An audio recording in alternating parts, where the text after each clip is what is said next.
Hi, you're watching Hindustan Times. I'm Aditi Prasad. The Nightingale of India is no more, but her sweet melodies will continue to entertain and inspire generations to come. Now, India's most towering cultural icon, whose singing moved India since independence, Lataji was able to do what artists rarely can. That is, whether it was a love song or a hymn, a prayer for a broken heart, or evoking patriotism in an entire nation. She was the voice that touched hearts, a voice that is unmatched in Hindi film music to this day. I'm joined by Padma Shri awardees Pankaj Udhas and Kailash Kher, and also Soumya Vajpayee, the HT City editor in Mumbai and Pune. you know, Welcome to the show, all of you. Over the next 30, 40 minutes, viewers, we will be sharing tributes for India's Nightingale, recounting Lataji's beautiful life, her melodious legacy, and her rich interactions. I'll start with you, Pankaj Udhasji. And I just want to request all our viewers, there are many people who've tuned in on Facebook, on YouTube to watch this. Please send in your tributes to Lataji by writing it in a single line in the comment box below the video on your YouTube or Facebook or wherever you're watching. And we will feature some of them on the screen while we are talking. Pankaj Udhasi, let me start with you. The whole of India is ji. mourning today. But for the music industry, for Bollywood, for singers like you, her going away is clearly hurting even more. Share with us, what is it that you're feeling? Well, it's certainly a feeling of total loss.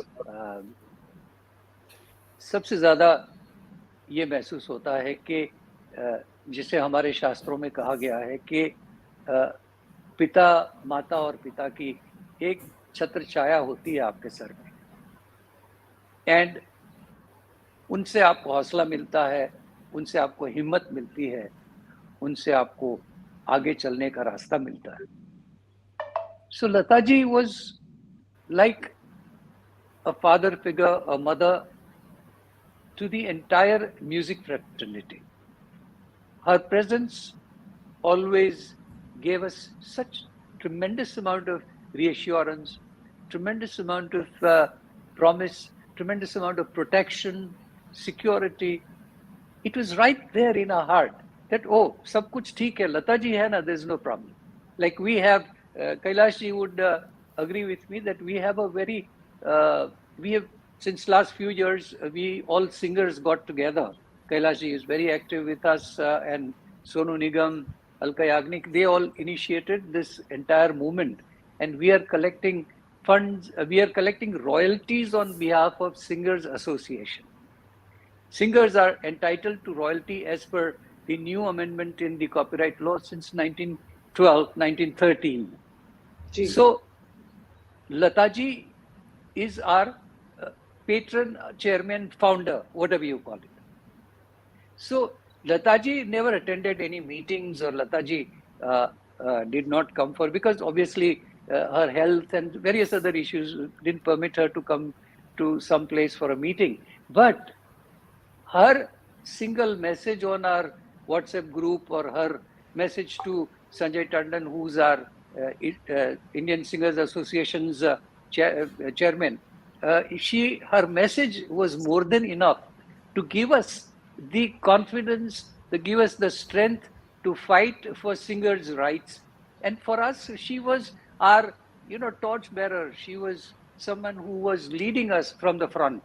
So we feel like an orphan child, that suddenly you feel that वो sir से साया हट गया हमारे, or probably we are lost, in this entire world without that support, without that guiding light, without that tremendous amount of confidence.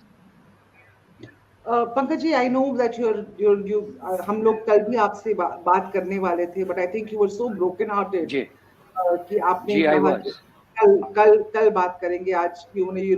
Not in a, so I can जी. really जी. understand how difficult this has been for you. जी. And जी. let me just come to Kailash Kher. Kailash ji, what is a world without Lata Mangeshkar mean for you as on date? मतलब क्या लग रहा है आपको?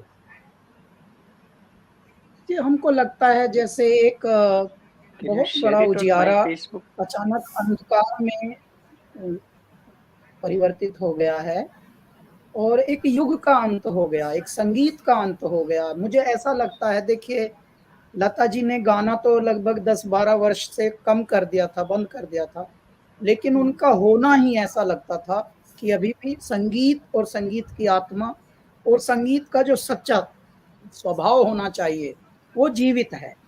लेकिन अब उनके जाने के बाद जो भी उन्होंने इस पृथ्वी को एनलाइटनमेंट दिया हुआ है अपनी गीतों से, अपनी रचनाओं से, तो वही कई सदियों तक, मतलब जब तक मनुष्य जाति रहेगी, जब तक ये संसार चराचर में रहेगा, युगों युगों तक हर मनुष्य प्रेम करना लता जी के गानों से सीखता है, सीखता रहेगा। भक्ति करना लता जी के गानों से सीखता है, सीखता रहेगा। देशभक्ति करना लता जी के गानों से सीखता है, सीखता रहेगा। तो एक तरह का एक इंस्टीट्यूशन है जो वो छोड़ के चली गई। मूर्त रूपेण हम भावनात्मक रूप से तो जुड़े थे, तो इसलिए हृदय तो दुख होता ही है किसी के भी जाने से। आज तक कभी ऐसा नहीं हुआ, चाहे कोई शतायु होकर जाए तो भी मन में आता है कि हाय राम, वो चले गए। परंतु जो वो धरोहर छोड़ गए हैं अपनी, वो अब पूरे विश्व को कांति में रखेगा, ज्योतिर्मय रखेगा, एनलाइटनमेंट में रहेगा, रखेगा। और यही हमारे सबसे बड़ी अचीवमेंट मानता हूँ इस भारत देश की। ये भारत देश तपस्वियों का देश है अदिति। यहाँ पर बहुत ज्यादा सिद्ध लोग आए, बहुत ज्यादा संत लोग आए, जिन्होंने अपनी तपस्या से परमात्मा तलक को धरती पर उतारा है। और ये कोई परमात्मा का ही स्वरूप था। मतलब कितने बड़े बड़े गायकों ने उनके बारे में ये कहा है, पंडित कुमार गंधर्व हों, बड़े गुलाम अली खां साहब हों, वो सब ने ये कहा है कि कम वक्त बेसुरी नहीं होती। ये बात किसी दैवीय शक्ति के ही लिए कही जा सकती है। तो वो सरस्वती का एक अवतार ही थी। और हमारे यहाँ तपस्या में, तपस्वियों में, संतों में और सन्यासियों में, गुरुओं में, ज्ञानियों में इतनी शक्ति है कि वो उतार लेते हैं परमात्मा को भी धरती पर। तो वो कोई उसी रूप में आई थी और जितने वर्ष रहना था शरीर में रही, और उसके बाद अपना कृत्य करके बता के चली गई कि सरलता की प्रतिमूर्ति भी थी, सुगमता, सहजता। देखिए, कम्युनिकेशन में उनके अंदर वात्सल्य था, बालकपन था। जब भी वो बात करें किसी से भी तो बहुत ही विनम्र होकर बात करें। कभी उनके अंदर का बड़प्पन, कभी अहंकार झलकता नहीं था। और देखिए, भौतिक जगत में जबकि सबके अंदर ईर्ष्या भी होती है, अहंकार भी होता है, क्रोध भी होता है, विरोध भी होता है, परंतु वो इन सारे मानकों पर एक उदाहरण थी, एक प्रेरणा थी। तो ऐसी दिव्यात्मा के लिए हम सब प्रार्थना कर रहे हैं कि उनको सदगति मिले, मोक्ष मिले, निर्वाण मिले। और उनके जो बने हुए गीत हैं वही अब लता मंगेशकर के स्वरूप में इस जगत के पास रहेंगे युगों युगों तक।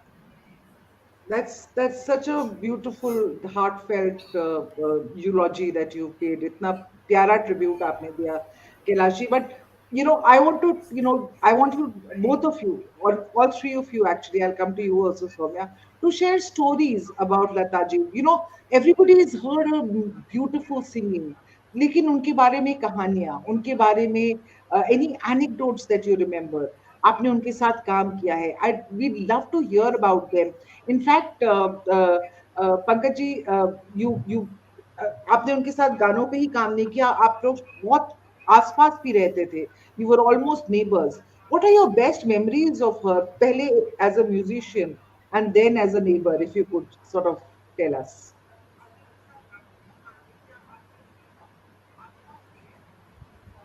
I think we've lost the connection with Pankaj ji, but Soumya, can you request his team to sort of get him back?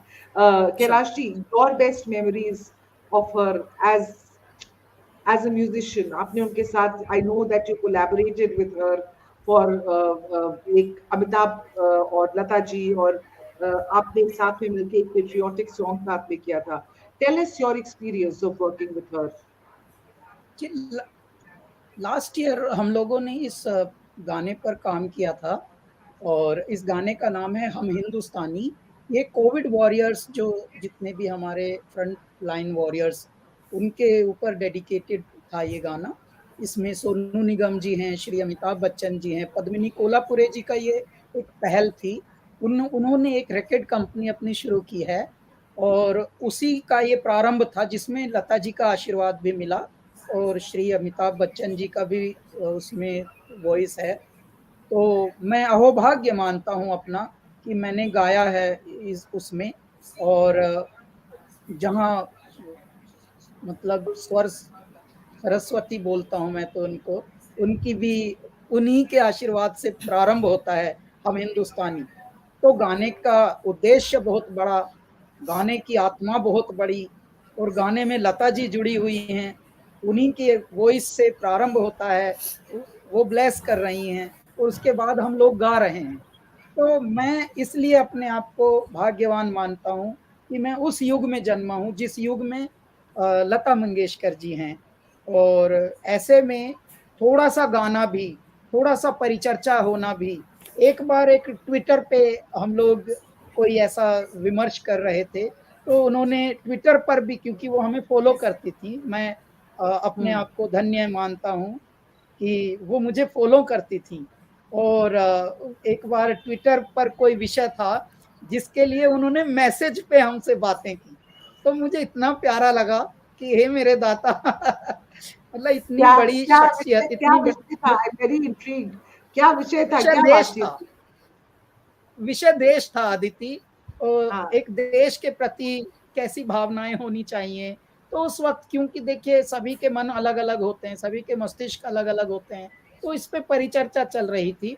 कुछ लोग उनकी बात का ऐसे ये नहीं ले रहे थे, सहानुभूति दिखाने की ट्राई कर रहे थे, या कुछ लोग Hmm. विरोध भी कर रहे थे। तो और हम लोगों की एक सिंपल सी परिचर्चा चल रही थी, तब उन्होंने बात करना शुरू किया। इतना प्यारा लगा कि हे भगवान, इनको क्या पड़ी है, किसी से बात करें, क्लैरिफिकेशन दें, क्या जी. उनका तात्पर्य है, लेकिन कितना उनके अंदर सरलता है। और उतने ही आदर से, जैसे हम उनके समझ लीजिए आयु में तो उनके ग्रैंड चिल्ड्रन में होंगे, परंतु उसके बाद भी उनके अंदर का जो वात्सल्य और जो प्रेम है वो ऐसा है जैसे कलीग को ही वो एकदम। अच्छा, जब हमने उनसे ये पूछा कि आप तो इतने बड़े हैं और इतने आदरणीय, इतने पूजनीय, इतने वंदनीय हैं, इतने अभिनंदनीय हैं, फिर भी आप इतनी विनम्रता कैसे इसको मेंटेन कर लेते हैं। तो उन्होंने कहा कि कोई अपने कर्मों से ही बड़ा हो सकता है, कोई आयु और नाम से थोड़ी होता है बड़ा। इतना उनका संदेशा छोटी छोटी वक्तव्यों में, तो बड़ों की बात ही बड़ी होती है अदिति। इसलिए ऐसे बड़े भारत को प्राप्त हुए, यही मेरे भारत की सबसे बड़ी उपलब्धि है। और हम भाग्यवान हैं कि इस युग में कुल 15 साल के करियर में हमको लता जी के साथ काम भी मिल गया, उनका ब्लेसिंग्स भी मिल गई। तो और क्या चाहिए बशर के लिए। I think that's beautiful. Pankaj ji, that is one thing that जो जिससे भी बात करो वो यही उनके हर humility is something that everyone really talked about. I जी. I really want to ask you. You were not just a musician who lived very close. You also lived very close to her. So can Yes, you just very. tell us Yes. what you know your experiences with her? ये जो humility की सब लोग बात करते हैं, ये कहाँ से आता था? जी. ये कोई, if you can share some a, anecdote. Yeah. सबसे पहले तो सबसे पहले तो ये कहना चाहूंगा कि लता जी से मेरी पहली मुलाकात, I come from Rajkot, a small city in Gujarat. Now it's become a big city.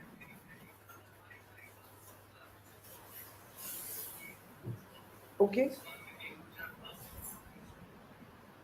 There is a problem. There is a problem with his connection. Pankaj ji बार बार आने की कोशिश कर रहे हैं. He's trying to say something. Let me just go across to you in the meantime till Pankaj ji rejoins.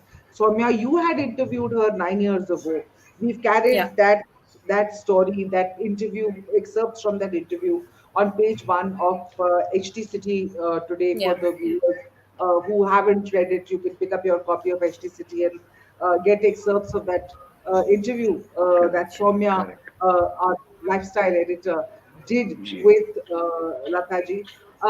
Soumya, your experience during that interview, what is that? What was that one big takeaway after that interview that you got after your interaction with Lataji? Aditi, I believe it's really difficult to, just put it down in a few words. But I'll just take you through a little bit of history. So I grew up in a family which was full of music aficionados, and Lataji's songs were like loris to me because that was playing constantly at home. And I grew up at a time when, people would dream to meet people from the music industry, especially Lataji being a legend in herself. So since I always wanted to be a journalist, so the one of the most important driving factors for me was that one day I will interview Lata Mangeshkar, and that will be one major tick mark in my career trajectory. So Right. I was really fortunate that having joined HT in 2012, I got the opportunity of interviewing Lataji in within a year, which was nothing less than a dream for me. Now, obviously, when I was going for the interview, I was really nervous, like anybody else, because I was a fresher and just a few months of being a journalist. And but I still remember, since Pankaji and Kailash, they highlighted how motherly she was. I could sense what they are where they are coming from, because I was a new person. She hadn't met me ever, but the moment we started talking, her first few questions were, "Beta, kahan se hain aap?" So then, when I told her that I'm from Lucknow, then she was, "Arey, Lucknow ka to khana itna acha hota hai. I have been there so many times. वहाँ के बच्चे बड़े विनम्र होते हैं." And that's how the conversation started. Now, anybody who is there for an interview would expect that the person sitting in front of you, especially of a Lata Mangeshkar stature, would Yeah. just come to the point, finish it off quickly, and then ask you to leave. But she offered, like, the conversation just went on. She asked me, "What is your favorite food from Lucknow?" And when I told her I'm a vegetarian, she moved to the point that, "Acha, veg mein kya pasand hai?" "Acha, dal makhni pasand hai, mujhe bhi dal makhni bahut pasand hai." And then we moved to these questions that that were written in the paper yesterday. And I hold this interview very, very close to my heart. And I think it lasted for I about, will come back to you with more excerpts from that interview. Very interesting things Lataji had said in that interview, which I want to yeah, talk about. But Pankajji is back with us. Pankajji, we've yeah. been Ji. trying to get your Yes, thing, but sorry. There's some yes, we yes, understand that, sir. internet issue. Yes, yes, ji ji yes. आजकल सब लोग हम लोग work from home में हैं तो हम लोग भी इंटरनेट पे ही Ji, डिपेंडेंट है ji, ji, और प्लीज ji. बताइए I would we So would love to no, या coming back to what I was saying. कि I grew up in Rajkot, small, which used to be a small city in Gujarat. Now it's a very big city. So when I was growing up, the only source of music was radio, because there was no other source of listening to music. I mean, for a very, very affluent class, there were record players and things like that, but it was not. I mean, we were a middle class family, so it was not available to us. So only source of music was the radio in the house, and सुबह सुबह से घर में radio चलता था, and I used to have my ears on the radio all the time. तो 1962 में लता जी का एक गाना आया, "ऐ मेरे वतन के लोगों", and that was playing all the time on the radio, because at that time, I guess, because of the China war, and the sentiments were, the people were emotionally charged, actually, and everyone was really, really, really admiring this song, because that used to bring tears to the eyes of people, because the way she had sung it and the poetry and everything. So I remember that during the course of those 2, 3 months of this song playing repeatedly on the radio, I memorized this song. And mind you, it's a very long song. It has 4 verses and there are quite a few lines. But somehow मैंने याद कर लिया उसे. And I sang this in my school one day. And the school principal and the entire staff, and they just went crazy. They said, "Arey, तुमने इतना अच्छा गाया, and they all knew the song obviously because that song was, I mean, everyone knew this song by heart. Hmm. So there was a function in Rajkot, and I was there in the audience as a spectator with my parents. I think I was about 10, 11 years old. Hmm. And one of the school staff saw me sitting there. So he went backstage and he told the organizers कि ये एक बच्चा है, ये ए मेरे वतन के लोगों बहुत अच्छा गाता है, तो आप उससे ये गाना गवाइए. Now, just imagine that I had absolutely no experience, zero experience of singing with musician, and that also on a stage where there were nearly 2,000-3,000 people sitting in the Oh. audience. Hmm. So I was pulled out. I mean, my parents were told, and my parents recognized कि ये तो इनका teacher है school का. So that gentleman took me backstage, and next thing he said कि आप. So there was a local orchestra there, and they made me stand on the stage, and I sang "ऐ मेरे वतन के लोगों," and fortunately for me, मैं सुर में गा गया और पूरा गाना अच्छी तरह से गा गया. तो there was a big response from the audience, once more, and एक साहब तो इतने excited थे कि खड़े होके उन्होंने कहा कि इस बच्चे को मैं 51 रुपया इनाम देता हूँ. Wow. Wow. So that was a moment that I realized कि what Lata ji sang and her songs was actually a proper course in music. Whatever she sang was like a textbook. तो मैंने लता जी के गाने सुनना शुरू किया radio पे और उसे गाना शुरू किया. And there came a time that I used to sing Lata Mangeshkar songs on stage when I was about 11, 12 years old. Before, as you know, that before 12, 13, 14, when your voice breaks into, yes. So, मैं लता जी के गाने सब गाने लगा और I used to try and figure out all the nuances. I mean, as a young kid, whatever I could. So, much later when I met Lata ji, I told her, I said, Didi, you were my first guru, because मेरे ख्याल से मैंने संगीत में जितना सीखा उसका एक बहुत बड़ा हिस्सा I feel that I learned from her, just listening to her songs. And then I had never ever imagined that one day I would meet her or I would get a chance to talk to her. I thank God and I consider myself so very fortunate that when I was about 19, I met her for the first time with my eldest brother Manerji. By that time, Manerji had established himself as a playback singer.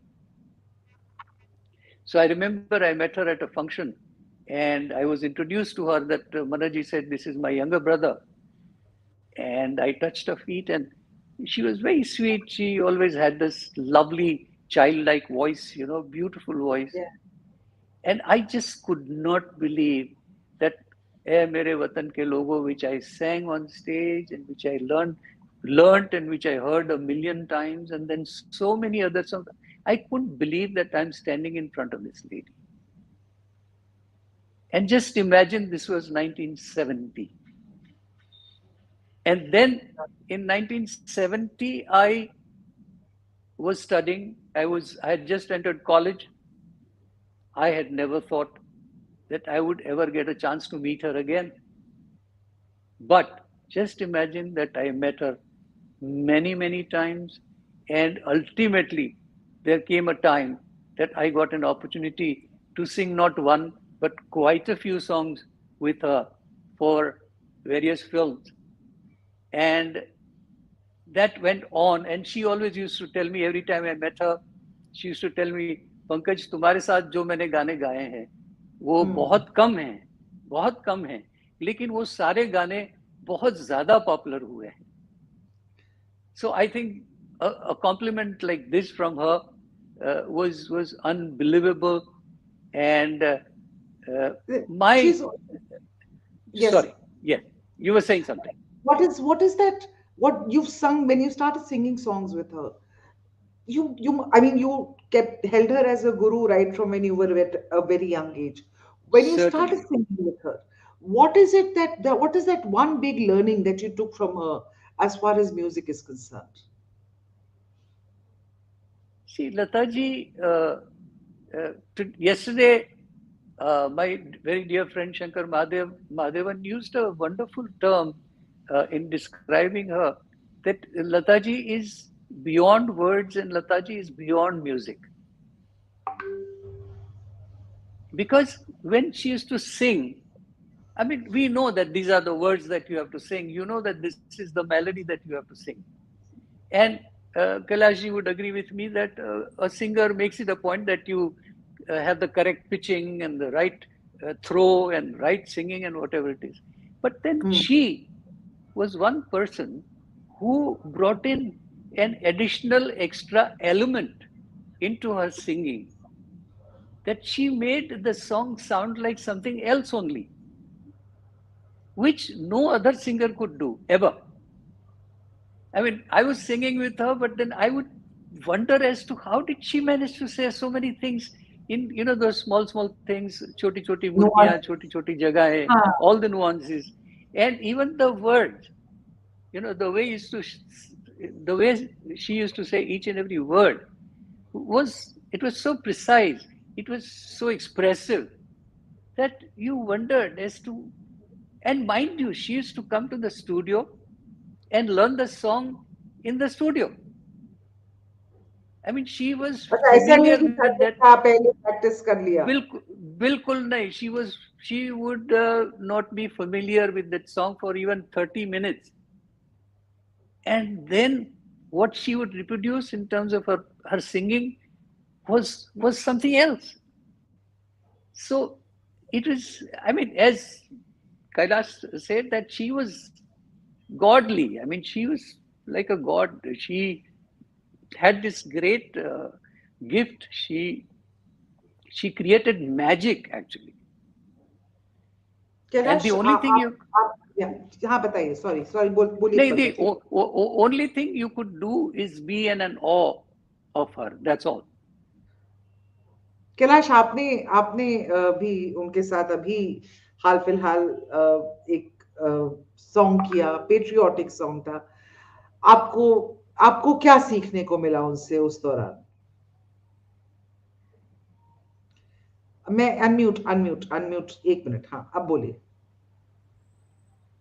हाँ, मैं ये बताना चाहता हूँ कि लता मंगेशकर जी एक ऐसी परमात्मा ने गुणवंते बनाई, एक ऐसी कलाकारा बनाई, एक ऐसी तपस्विनी बनाई कि जिनको कोई भी रचनाकार, कोई भी कंपोजर, कोई भी म्यूजिक डायरेक्टर अपनी रचना देते थे, अपना गीत देते थे, अपनी कंपोजिशन देते थे और वो उसमें श्रृंगार भर देती थी. यानी इट इज लाइक दैट कि आपने किसी आर्किटेक्ट को बोला मेरा महल बना दो और उस महल का जो इंटीरियर है आप वो भी कर देती थी. तो आप तो एक्सपेक्ट करते थे कि बस आउटलाइन और ये सब बन जाएगा, लेकिन जब आप एंटर करें तो अंदर का पूरा श्रृंगार हुआ. तो ये उनके अंदर एक जादूगरी थी और ये जो तिलिस्म होता है ये डिवाइन होता है. ये बहुत लोगों ने, बड़े अनुभवियों ने, साइंटिस्टों ने भी, बल्कि क्लेवोएंट्स ने, ज्योतिषाचार्यों ने उन पर शोध किए हैं, उन पर मेडिकल शोध हुए हैं. उन्होंने बताया है कि जो ये करती हैं वो बड़ा मिरेक्युलस है, बड़ा वो डिवाइन होता है. बिल्कुल उसमें कुछ मिस्टिकल है. तो जो मिस्टिकल है वो तो दैविक होता है, क्योंकि वो शरीर में है, वो दैहिक स्वरूप में है, लेकिन दैविक उनके अंदर का प्रभाव दिख सकता है. अच्छा, उनकी सबसे बड़ी बात मैं बताना चाहता हूं अदिति, इस पूरे जगत को, पूरे दर्शकों को, पूरे श्रोताओं को, धरती पर जब भी कोई मनुष्य नाम कमाता है तो उसके अंदर एक विह्वलता, एक बेचैनी, एक थोड़ी सी परेशानी उस नाम को मेंटेन करते रहने की आती है. भाई मुझे अब ये सम्मान मिला है तो let me just hold this सम्मान हियर ओनली, अब ये कम ना हो जाए। तो हर किसी की बेचैनी है, ये मनुष्य का मूल गुण है, जैसा मैंने बताया। एक उनके अंदर हमने क्या गहरी बात देखी कि उनको इस बात से कोई परवाह नहीं है कि वो उनका नाम कितना बड़ा है, वो भारत रत्न है। जब भी उनके अंदर आप कोई इंटरव्यू लेने जाए, कोई उनसे बात करे, कोई फोनो इंटरव्यू ले, तो उनके अंदर एक सहजता है। और जब उनसे ये बताते हैं लोग कि आप भारत रत्न हैं, तो वो हंसती हैं इस बात से। उनकी वो जो बालक जैसी हंसी है, और वो ऐसे उनको जैसे एकदम शर्मा शाये हो गए हैं। तो ये कितना बड़ा सद्गुण है। देखिए आज के युग में किसी को थोड़ी सी उपलब्धि हो जाती है तो वो बेचैनी उनके मुखर पर दिखती है, और वो थोड़ा अफरे अफरे से घूमते हैं। समय बदल गया है भले, लेकिन इनसे कितना कुछ सीखने को मिलता है कि विनम्रता, सरलता, सहजता और भलापन, भले कोई किसी भी प्रारूप में हो, किसी भी स्वरूप में हो, वो अपने में है, सिंपल है। लंदन के एक बहुत बड़े हॉल में, हिस्टोरिकल, ठीक है, हेरिटेज हिस्टोरिकल हॉल में उनकी कोई कॉन्सर्ट कभी थी, तो हमको ये एक बात बहुत बड़े संगीतज्ञ ने बताया है, उनका नाम है अमर हल्दीपुर। वो बता रहे थे कि देखिए बड़े बड़े लोग वहाँ इम्प्रेशन जमाने आए और अपने अपने तरीके से कोई गिफ्ट ला रहा है, कोई बात कर रहा है, कोई बड़े बड़े कॉम्प्लीमेंट दे रहा है, और ये एक बहुत ही प्यारी सी साड़ी पहने हुए भारतीयता को ऐसे उजागर करती हुई स्माइल कर रही हैं बस। यानी प्रभावित करने के लिए लोग होड़ लगा रहे हैं, लेकिन इनको प्रभावित करने की कोई बात ही नहीं परमात्मा ने दी। ये स्वयं एक प्रभाव है भारत का। भारत का एक ऐसा इंप्रेशन है कि ये जहां खड़ी हो जाएं, जैसे समझ लीजिए साक्षात कोई देवी खड़ी हो गई हो और मुस्कुराती हैं बस, तो उतने भर में ही लोग पगलाए हैं और हाथ जोड़ जोड़ कर विनम्र होकर प्रणाम करके चल रहे हैं। तो ऐसी बड़ी विभूति, ऐसे बड़े व्यक्तित्व को, ऐसे बड़े पर्सनैलिटीज को कितना जितना पढ़ा जाए, जितना उनके बारे में जाना जाए, जितना सुना जाए, वही अपने आप में बहुत कुछ सिखा देता है। वो तो एक शिक्षा का केंद्र मानता हूं मैं उनको। Gee, I think this is so beautiful to hear from both of you.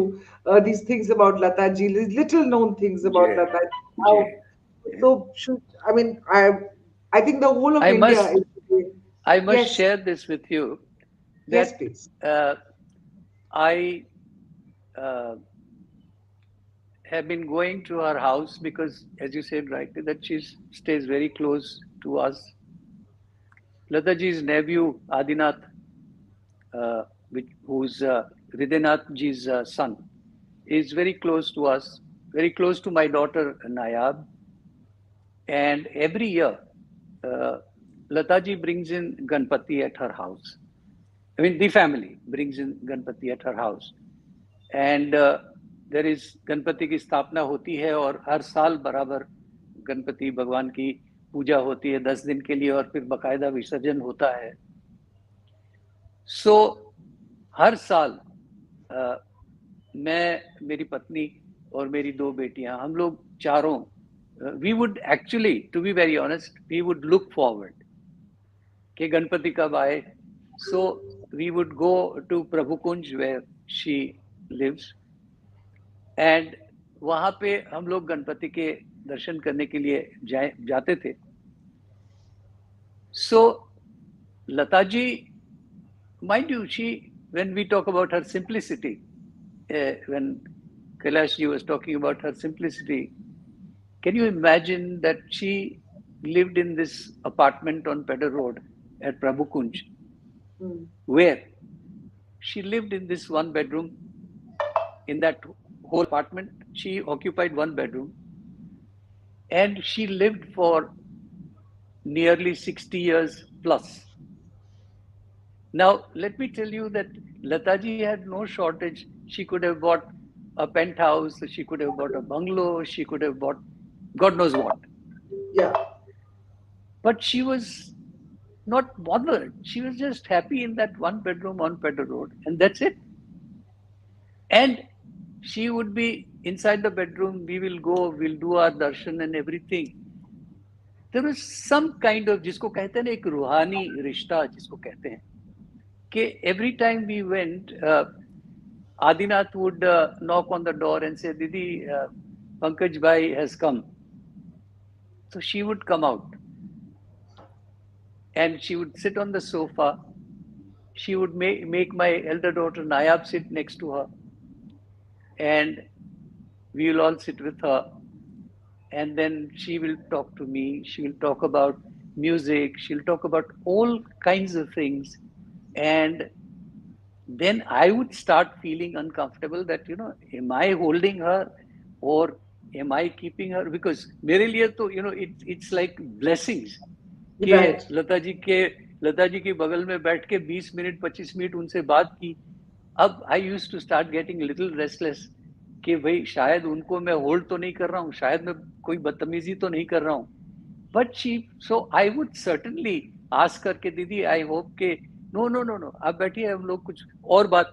तो the kind of affection we got, and that is something which has really hurt me, that last 2 years we could not meet her because of COVID. Obviously there was no darshan at her place. They brought in Ganpati, but we could not go for the darshan.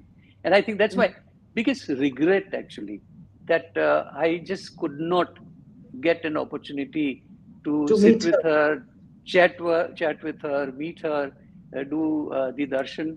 And that's what I told yesterday when I met Adinath. I told him, I said, Adi, I really regret that I could not get a chance to, come home, meet her, spend time with her. And I guess that's something which really made me really very, very depressed yesterday. Yes. I can sit with both of you and all three of you for hours and hear stories about Lataji, but I know that I don't Ji. want to impose on your time, and you would probably also have other commitments. So I just want to Thank you, talk about Aditi. I just want to talk about that, the your favorite songs. And I want to start with Kailash ji. आपका favorite, I know it's very difficult to pin down one favorite, पर एक अगर आप गा सके हमारे लिए, आपका फेवरेट जो गाना है.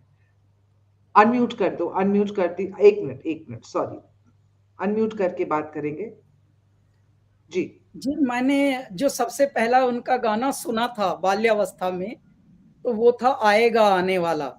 ठीक है. जी. उसके बाद तो हजारों गाने सुने रेडियो पे, जैसे पंकज सर बता रहे हैं.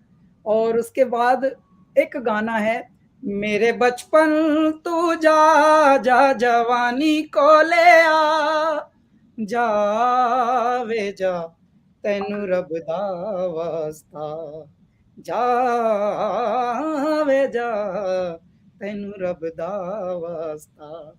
एक ये था. और एक ये था, मेरा पागलपना तो कोई देखे, पुकारूं मैं चंदा को साजन के नाम से, ओ मेरे दिल में जादू की छड़ी, जुल्मी संग आंख लड़ी. तो बहुत गहरे गाने, मतलब भावनाएं जो थी शब्दों की, और जो उसको प्रस्तुतिकरण था उसका, वो बहुत बारीक होता था जी. तो पहले बताई नहीं जाती थी, बस वो हो जाती थी इस तरह की, बहती थी नदी की तरह उनके अंदर से स्वर. तो हृदय को छूते हुए जो शब्द वो गाती थी, वो बहुत ही ऐसे अंकित हो जाते थे हृदयों पर. तो वैसी गायिकाएं इस पृथ्वी पर, कोई डिवाइन ही चीजें होती हैं तब हो. और ऐसी आत्माएं पुनः इस पृथ्वी को मिले, इस धरती को मिले, भारत खंड को मिले. ऐ मेरे तपस्वियों, फिर से देवलोक में प्रार्थना लगे कि हमको और इस तरह की दिव्यात्माएं भारत को मिलती रहें. और जितना उन्होंने कंट्रीब्यूट किया है, वो तो हमारे युगों युगों तक के लिए बहुत है. Thank you so much. और ये देखिए, लोग जो हैं, the kind of comments that we are getting from people, जो आम लोग हैं, we are putting out those their tributes to Lata ji on screen, so that they can also share their tribute at a public platform and share their love, because हम सब बड़े हुए हैं लता जी को सुन के, तो उतना, I mean, that part will, that will always be missed. And frankly, she will always stay with us, with her music. We all know that. Pankaj ji, आप अपना favorite गाना please बताइए कि लता जी का कौन सा? I मैं know very difficult, पर थोड़ा कुछ गा के अदिति सुना दो। अदिति जी, बड़ा मुश्किल है, क्योंकि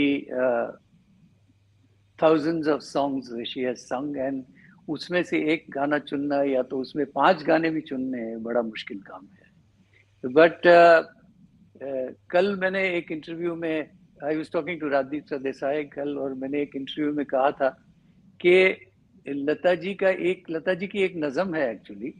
वो नज़म थी, एक फिल्म आई थी रजिया सुल्तान, और कैलाश जी को याद होगी वो नज़म, लता जी ने गाई थी। जानिसार अख्तर साहब का कलाम था कि ए दिले नादा I जुस्तजू love क्या that. है, I love that rendition. Aarzoo Really, आरजू क्या है। तो मैंने कहा कि ये नज़म अगर कोई संगीत सीख रहा हो जो बच्चा, वो ये नज़म अगर सही ढंग से गाना सीख ले, तो इससे बड़ा टेक्स्ट बुक कोई है ही नहीं। वाह, the way she has expressed herself, beautiful. Yes. एक लफ्ज को गाया है, ये हर अदायगी, हर expression, everything, I mean it's absolutely out of this world. I actually am in no shape to sing, so please forgive me. No, no. But Absolutely, but sir. Absolutely. Yeah. but मैं देखता हूँ कि ऐसे ऐसे गाने जहन में आते हैं लता जी के, कि एक गाना था, बहुत पुराना गाना है, मैंने बचपन में एक फिल्म देखी थी अनाड़ी, राज कपूर साहब और नरगिस जी की, नूतन जी की। तो वो अनाड़ी में एक गाना था, तेरा जाना दिल के अरमानों का लुट जाना। अब वो जी। गाना आप सुने तो यू रियलाइज कि दिस इज, जिसको कहें कि संगीत की सीमा से भी ऊपर है गाना। या फिर लता जी का वो एक गाना सुन ले, रसिक बलमा, दिल क्यों लगाया तूने, हाय दिल क्यों लगाया। I mean these are, you can't even say landmark, I mean these साहब are साहब miracles. The ball has been hit out of the park with these Yes, songs. Landmark भी positively नहीं है। positively positively जी, positively. Kailash आप कुछ अदिति, कहना एक चाहते हैं? गाना था, चलो सजना जहां तक घटा चले, हवा चले घटा चले, हवा चले घटा चले जी। घटा चले, अब जी आप ये जी जी। देखिए, बहुत लोग गाते हैं, हम लोग क्योंकि रियलिटी शोज में होते हैं जज, तो लग जा गले और ऐसे गाने लता जी के बहुत सुनने को मिलते हैं। मैं हैरान हूं कि कोई ठीक गा भर ले तो अपने आप में ऐसा लगता है जैसे कुछ अचीव किया हो। तो चलो सजना जहां तक हवा चले, आप ये देखिए, जब वो बोलती हैं तो लगता है जैसे वो आवाहन कर रही हो कि चलो भाई, ये कह रही हैं, ये लता जी कह कह रहे हैं। रही हैं चलो अब। प्रकृति भी चलने लगती है हवा के साथ साथ, मतलब मनुष्य चलने लगे, जीव जंतु चलने लगे, और पानी चलने लगे, वर्षा चलने लगे, पुष्प चलने लगे। ऐसा लगता है कि अरे भगवान, भगवान ने कहा है, ऐसा वाला चलो कहा है उन्होंने। तो जब वो गाती थी तो ऐसा लगता था जैसे माँ सरस्वती स्वयं गाने लगी। उनका ऐसा बिल्कुल। तिलिस्मी गायकी थी, उनके गायन शैली ऐसा जादूगरी उसमें भरी थी, चमत्कार। एब्सोल्युटली। बिफोर आप जाने से पहले सर, मैंने सौम्या को बोला था कि we will definitely talk about this interview of hers that she done 9 years ago। उसके उसमें उन्होंने बोला कि, so Saumya asked Lata ji, why don't we get to hear from you more in films now, कि आप और क्यों नहीं गाती हैं, इतना कम क्यों गाती हैं अब, 9 साल पहले की बात है। To which she said, I'm very particular about the songs that I choose. I read the lyrics, listen to the tune before agreeing to sing. Now, I feel music composers today do not like the way I function. Soumya, what did she mean by that? Because it's not understood what she meant, that music composers do not like the way I function. So Aditi, she was basically just talking about how with the changing times, things have become really fast, and even the composers these days, they just want quick work. And her pattern has always been, जैसे कि Pankaj sir ने बताया कि वो studio जाती थी blank होके, फिर बड़े इत्मीनान से कंपोजर से सुनेंगी, उसके न्यूएंसेस को अंडरस्टैंड करेंगी और तभी वो माइक के पीछे जाती थी. सो येस्टरडे उत्तम Singh sir was telling me कि वो 8-8, 9-9 घंटे रिकॉर्ड करती थी. Now people apparently don't have the patience, that kind of patience these days, because scratch घर पे भेज देते हैं, आप तैयार होके आइए, बस रिकॉर्ड करिए और जाइए. So that is what she meant कि Kailashi, Pankaj ji, you want to come in on this? He wants to come in on this. Let me listen to what Pankaj ji is saying first. Lata ji had a wonderful relationship with. She was very close to Majrooh Saab, Majrooh Sultanpuri Saab, the poet, the lyricist. Majrooh Saab, as you know, was a great Urdu poet. Actually, he belonged to the field of literature, but then he came into cinema industry. तो मजरू साहब ने मुझे एक बार ये किस्सा सुनाया था. मैं मजरू साहब का एक गाना गा रहा था फिल्म के लिए. I was singing a film song for Majrooh साहब, and by then actually the whole trend has changed completely. It had changed completely, and the trend was that जो म्यूजिक डायरेक्टर है वो सिंगर को एक कागज थमा देता था कि these are the words, this is the poetry, और ये आपको गाना है. अब सिंगर जो है वो लफ्ज जैसे कॉम्पोजिशन है, जैसी ट्यून है, वैसे गा देता था. But when a lyricist gives you the words and sits with you, he tells you that where you have to say which word in what perspective, how you should say this word, and where is कहाँ नुक्ता है, कहाँ किस लफ्ज को किस तरह से कहना है, कहाँ पॉज लेना है, कहाँ दो लफ्जों को जोड़ना नहीं है. Now these things only a lyricist could guide you. So Majrooh साहब मुझे कहने लगे कि बेटा आप उस जनरेशन से बिलोंग करते हो कि you pay so much of attention to the poetry and the words. He says आजकल ऐसा हो गया है कि जब गाना रिकॉर्ड होता है तो लिरिसिस्ट वहां होता ही नहीं है. The song is recorded without the presence of the lyricist. So he remembered and he told me, he says, Pankaj, जब भी मैंने लता जी के जितने गाने लिखे हैं, बोले जब भी मैंने उन गानों की रिकॉर्डिंग हुई है, तो she used to insist कि पहले मैं मजरू साहब के साथ बैठूंगी, पूरा गाना लिखूंगी. She never used to write the come with a paper. घर से वो लिख के नहीं आती थी, वो वहां बैठ के लिखती थी गाना. And मजरू साहब said कि she used to write and she used to ask कि यहाँ मैं पॉज लूं, यहाँ मैं कॉमा लगाऊं, यहाँ मैं फुल स्टॉप लगाऊं. So she used to ये लफ्ज जो है इसके नीचे नुक्ता होना चाहिए बरोबर, because Lata ji her diction in Urdu was absolutely brilliant. So Majrooh साहब सेठ के वो पूरा गाना जो मैं कहता था उस हिसाब से उसमें सारे नुक्ते लगाना, सारे पॉजेस लिखना, सब कुछ करना, वो पहले गाना लिखती थी. उसके बाद she used to sit with the music director and understand the tune. But Majrooh साहब said कि she would insist that I sit there till she finished the recording, take okay हो गया, उसके बाद she used to say कि मजरू साहब बहुत बहुत शुक्रिया. So just imagine कि how much focus there was. कि she would make it a point that the poetry should be expressed in the right manner. तो obviously she's जी साहब अगर आप इजाजत दें तो इसके लिए मैं सेकंड करता हूँ आपका विचार. लता जी का एक गाना है, मैं पिया तेरी तू माने या ना माने. अब आप देखिए, पिया तलक भी अगर ना माने तो पूरा संसार मान रहा. ये उनकी पहली लाइन सुनने भर से इतनी कन्विंसिंग ये लाइन है, इस अंदाज से उनका प्रोजेक्शन है लिरिक्स को लेकर. जी बिल्कुल. मैं पिया तेरी तू माने या ना माने, और काहे को सुनाए तू मीठी मीठी ताने, तो मैं पिया तेरी तू माने या ना माने. इतनी बात ही गहरी. तो उनके मुख पर आकर लिरिक्स भी जीवंत हो जाते थे. बिल्कुल अन्यथा बिल्कुल शी यूज्ड आजकल टू, भी देखिए, लिरिक्स तो आजकल भी लिखे जा रहे हैं, आजकल भी लोग पैसा बना रहे हैं, नाम कमा रहे हैं, बड़े बड़ी उनकी भी उपलब्धियां दिख रही हैं, लेकिन कौन क्या लिख रहा है, क्या गा रहा है, सब सत्तम सत्ता कर रहे हैं, एकदम सप्पन सप्पा। ऐसा लग रहा है जैसे भेलपूरी सी कुछ लेके चले हैं, और वो भी फास्ट फूड की तरह, कि कब लिखा गया।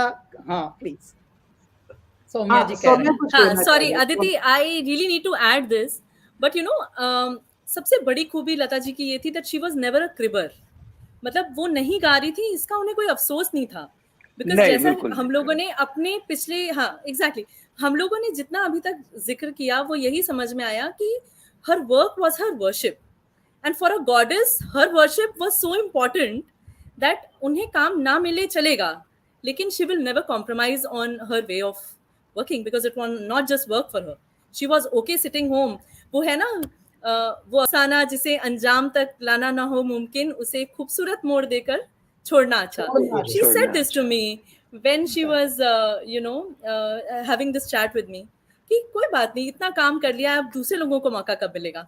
That is when I came to the next question, that आपके हिसाब से अगली लता मंगेशकर कौन है। सो या इट वाज तो अ, आई ओके, आई आई आप अगली लता मंगेशकर अगर मैं पंकज जी और कैलाश जी से पूछूंगी तो वो तो यही कहेंगे कि है ही, हो ही नहीं सकता, आप क्या बात कर रही हैं। बट ख्वाबों में भी नहीं हो आई सकते। I will not even go there and I will not even ask that question. Thank you, Aditi, for making it very, very sensible interview and question. Yes, yes, thank See you, but there, thank you so much so for far, joining.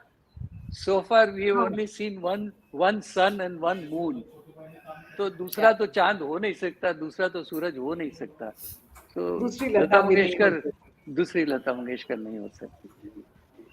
But thank you so much for joining us. And viewers, thank you, I'd really like to thank you. thank all our viewers who've tuned into this broadcast. बहुत लोग tune करे हैं और everybody is sending thank such you, beautiful tributes to the to the thank you, to the legendary Lata Mangeshkar. And thank you so much, Pankaj ji. Thank you, Kailash. Thank you Thank you Aditi, so thank you, thank you for thank joining you us. Soumya, Thank you, thank you. thank Soumya. you Thank sir, you. thank you so much, Sonia, thank you wish Kailash, you, thank you for joining. Soumya, wish you all the best. You are such a bright and such a wonderful writer person. Yes. Wonderful. Thank you so much, everyone. Thank you.